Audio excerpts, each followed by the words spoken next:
Semua kebenaran di dunia ini harus melewati 3 langkah. Pertama ditertawakan, kedua ditentang dengan kasar, dan ketiga diterima tanpa pembuktian dan alasan. Kekuatan kemauan, ibarat orang buta yang kuat, yang bisa mengangkat orang bodoh yang bisa melihat.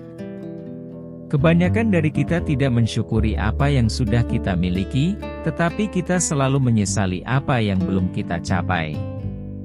Perlakukanlah sebuah karya seni seperti seorang pangeran. Biarkan seni itu berbicara kepada Anda.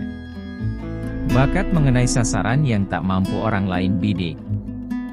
Kejeniusan mengenai sasaran yang tak mampu orang lain lihat. Seringnya, kehilanganlah yang mengajarkan kita akan nilai sesuatu. Yang terbesar dari kebodohan adalah mengorbankan kesehatan untuk jenis lain dari kebahagiaan. Bagaimanapun nasib menimpa Anda, jangan berikan kesempatan untuk kegembiraan dan ratapan. Semua hal penuh perubahan dan keberuntungan Anda mungkin datang kapan saja. Dua musuh kebahagiaan manusia adalah rasa sakit dan kebosanan. Mengatasi masalah adalah pengalaman yang amat menyenangkan. Jadi jika Anda tidak mencintai kesepian, Anda tidak mencintai kebebasan. Kebencian adalah urusan hati. Belas kasih adalah dasar semua moralitas. Banyak yang tidak kehilangan akal karena mereka tidak memilikinya. Dari sudut pandang kaum muda, hidup adalah masa depan yang sangat panjang. Dari sudut pandang usia tua, masa lalu yang sangat singkat. Bagaimana obat tidak menjadi obat ketika dosis sudah terlalu kuat? Sama halnya dengan para kritikus ketika mereka sudah melampaui ukuran keadilan. Setiap buku yang penting harus dibaca 2 kali. Apa yang orang biasa sebut takdir biasanya hanya lelucon konyol mereka sendiri. Akan lebih baik untuk membeli buku jika Anda bisa menghabiskan waktu untuk membacanya. Karena individualitas dan situasinya, semua orang hidup, tanpa kecuali, dalam batasan konsep dan pandangan tertentu. Jika seseorang mencurigai kebohongan, orang menganggap dirinya percaya. Karena dia menjadi kurang ajar, kebohongan semakin kuat dan kedoknya dibuka. Alam menunjukkan bahwa dengan pertumbuhan kecerdasan datang peningkatan kapasitas untuk rasa sakit, dan hanya dengan tingkat kecerdasan tertinggi penderitaan mencapai titik tertinggi. Banyak orang melihat bahwa penglihatan telah sepenuhnya mengambil alih tempat berpikir. Belas kasihan terhadap hewan begitu erat kaitannya dengan kualitas karakter yang dapat dikatakan dengan yakin, siapapun yang kejam terhadap hewan tidak bisa menjadi orang baik. Adalah keuntungan yang jelas untuk mengorbankan kesenangan untuk menghindari rasa sakit. Banyak yang hidup terlalu banyak di masa kini, yang nekat, yang lain terlalu banyak di masa depan, yang pemalu dan peduli. Kami menghabiskan hari-hari indah kami tanpa memperhatikan mereka, hanya ketika yang terburuk datang, kami berharap mereka kembali. Saya mungkin telah memahami dan mengajarkan apa itu orang suci, tetapi saya tidak pernah mengatakan bahwa saya adalah orang suci. Seorang pria bisa menjadi dirinya sendiri hanya selama dia sendirian. Setiap seniman sama hebatnya dengan karya-karyanya yang terhebat. Untuk menempatkan terlalu banyak nilai pada pendapat orang lain adalah kegilaan umum. Dengan kemampuan orang yang terbatas kesopanan hanyalah kejujuran. Tetapi dengan mereka yang memiliki bakat besar, itu adalah kemunafikan.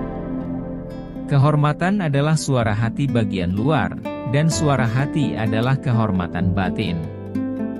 Orang kekayaan dan yang disebut kelas atas paling menderita karena kebosanan. Uang itu seperti air laut. Semakin banyak Anda minum, semakin haus Anda. Ide hidup pertama kita umumnya diambil dari fiksi, bukan fakta.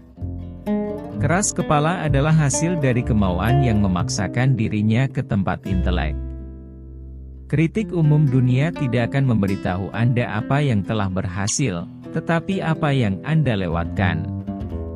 Landasan yang menjadi sandaran semua pengetahuan dan pembelajaran kita adalah hal yang tidak dapat dijelaskan.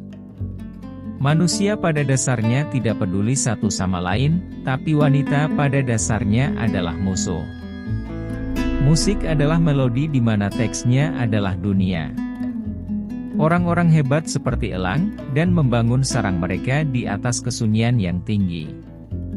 Satu-satunya pria yang benar-benar tidak dapat hidup tanpa wanita adalah seorang ginekolog. Saya tidak pernah tahu ada masalah selain membaca 1 jam tidak mereda.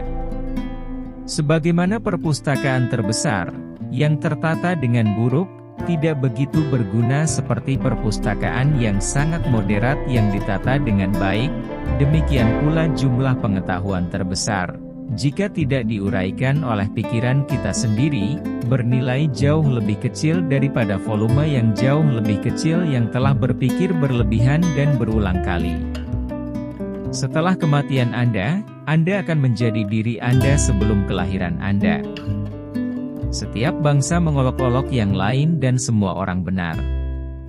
Siapapun yang hidup dalam kekacauan bisnis atau kesenangan, tanpa pernah membuat masa lalunya sendiri, kehilangan kesabarannya. Tahun-tahun penutupan kehidupan seperti akhir dari pesta topeng, ketika topeng-topeng itu dijatuhkan. Tidak ada yang bisa melampaui individualitas mereka sendiri. Tidak ada yang bisa melihat diri mereka sendiri. Maksud saya ini, setiap orang hanya melihat sebanyak dirinya di pihak lain. Waktu adalah saat segala sesuatu berlalu. Perlakukan sebuah karya seni seperti seorang pangeran.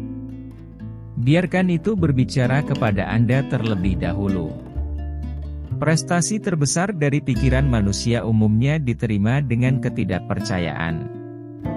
Sebuah bukti hebat dari subjektivitas menyedihkan manusia disediakan oleh astrologi, yang menghubungkan jalannya tubuh kosmis yang agung dengan semangat diri. Uang adalah kebahagiaan manusia secara abstrak. Dia, kemudian, yang tidak lagi mampu menikmati kebahagiaan manusia secara konkret mencurahkan hatinya sepenuhnya pada uang.